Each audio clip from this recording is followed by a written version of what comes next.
Olá a todas, olá a todos. Gostaria primeiramente de agradecer a organização do evento e dizer que é um prazer participar de um evento como a Unpap para poder compartilhar parte da minha pesquisa.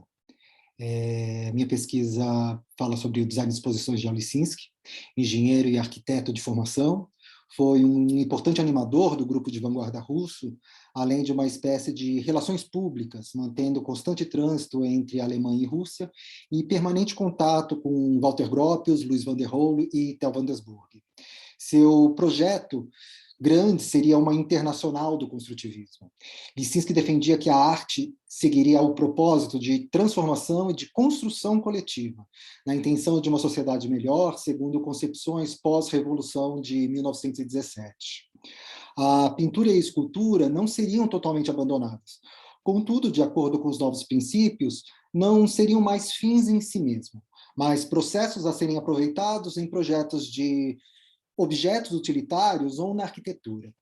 Lisinski concebe assim o que denominou PRAU, abreviatura de Prau Novis, a Escola para a Nova Arte, uma espécie de método de trabalho.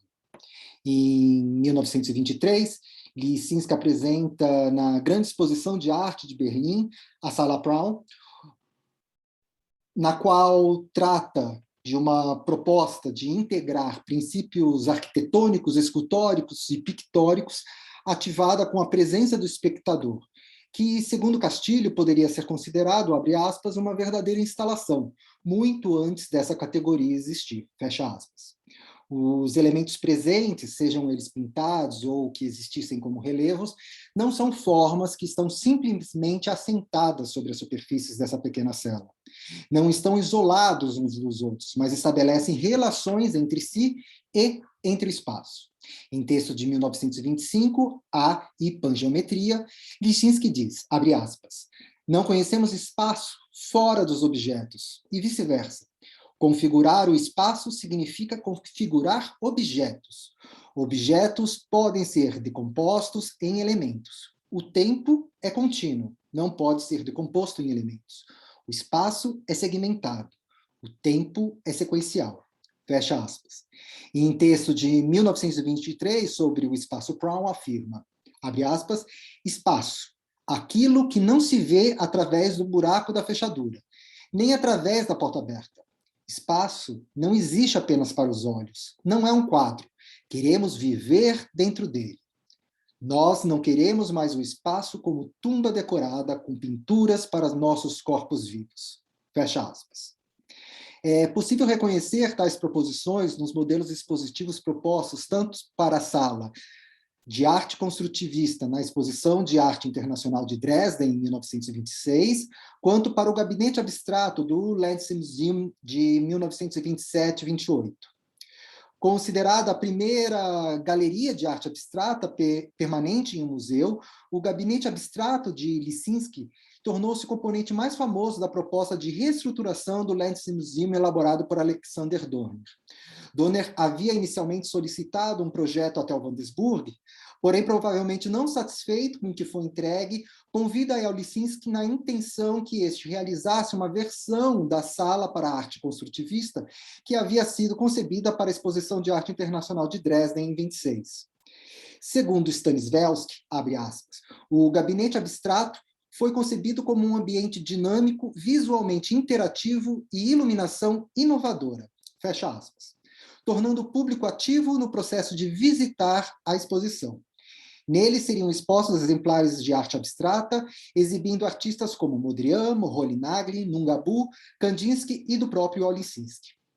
Com uma área menor do que 20 metros quadrados, possuía paredes falsas, cinzas, com ripas metálicas, pintadas de preto de um lado e branco do outro, que criavam uma ilusão de mudança de cor, dependendo do ângulo, conforme os visitantes se moviam devido à reflexão luminosa. Painéis deslizantes impediam que todas as pinturas disponíveis pudessem ser vistas ao mesmo tempo, obrigando a manipulação e escolha do público de revelar duas delas, enquanto outras duas ficavam ocultas. A montagem dispunha as pinturas seguindo linhas verticais e horizontais, partindo do chão ao teto num ritmo geométrico. Ao lado destas, na outra parede, haviam vitrines com explicações sobre as obras e diante de um espelho instalava-se uma escultura na intenção do espectador poder contemplar seus diferentes ângulos. Lisinski realizará uma série de exposições, sobretudo de representações soviéticas. Em 1927, recebeu o convite para projetar o pavilhão soviético na Exposição Internacional da Imprensa. Segundo Stanislavski, abre aspas, mais que qualquer outra exposição da década de 1920, o pavilhão soviético Pressa introduziu dramaticamente o designer de exposições como uma nova disciplina dentro do campo da comunicação visual e como um experimento artístico por si só. Fecha aspas.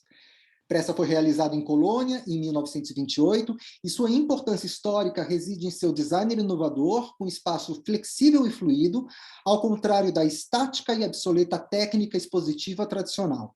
Utilizava a combinação de novos materiais e técnicas modernas. O pavilhão dividia-se em 20 seções.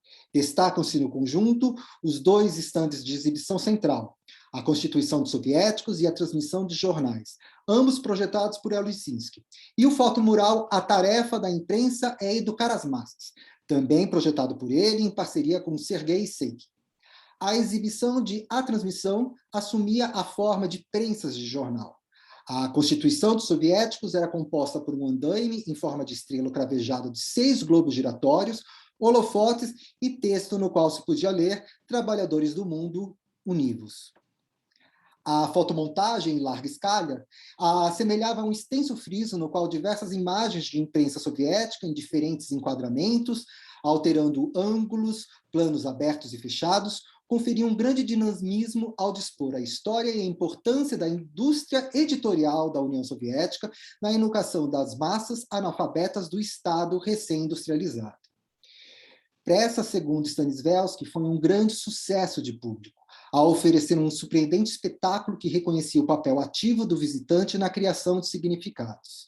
Em seu texto, compartilha a descrição de Jean Tchichoud, abre aspas, a sala tornou-se uma espécie de palco no qual o próprio visitante parecia ser um dos jogadores. A novidade e a vitalidade dessa exposição não falharam. Isso foi comprovado pelo fato desta sessão ter atraído de longe o maior número de visitantes e, às vezes, ser fechada devido à superlotação. Fecha aspas. No ano seguinte, Lisinski participou da exposição Cinema e Fotografia. Fez uso de andaimes como recurso expositivo, constituído por vigas verticais e horizontais, possibilitando visões múltiplas. As fotos podiam ser penduradas em alturas variadas e a estrutura vazada permitia novas perspectivas. Bucloch afirma ser possível reconhecer a influência que o projeto expositivo de Pressa, já em 1932, exerceu na concepção da exposição da Revolução Fascista, concebida pelo arquiteto Giuseppe Terragni. Mostra explicitamente de propaganda do governo fascista na Itália. Para o autor, abre aspas, o que nas mãos de Lisinski havia sido uma ferramenta de instrução, educação política e a conscientização, foi rapidamente transformada em um instrumento para prescrever o silêncio da conformidade e da obediência. Fecha aspas. Pode-se observar, nos anos que se seguiram, suas propostas expositivas serem apropriadas pelos regimes totalitários europeus nos anos de 1930 e, posteriormente, nos 1940, adaptadas ao desenvolvimento da ideologia capitalista no contexto norte-americano. Em seus projetos expositivos, dedicou-se à construção de espaços integrados entre a arte e a arquitetura, nos quais é facilmente reconhecível seu interesse pela experiência do visitante e a preocupação com a educação das massas, preservando sempre em suas produções os princípios construtivos. A arte deve sempre manter uma clara função social edificante. Suas proposições são de espaços reais, para serem experienciados a fim de que as relações do e no espaço emerjam na presença e performatividade do visitante. A ideia era oferecer situações ambientais nas quais realmente habitaria o espaço e necessitasse deslocar-se para apreender todo o conjunto da mostra, exercendo uma participação ativa e autodeterminada. Gostaria de agradecer a escuta de todos e me abro ao diálogo. Muito obrigado.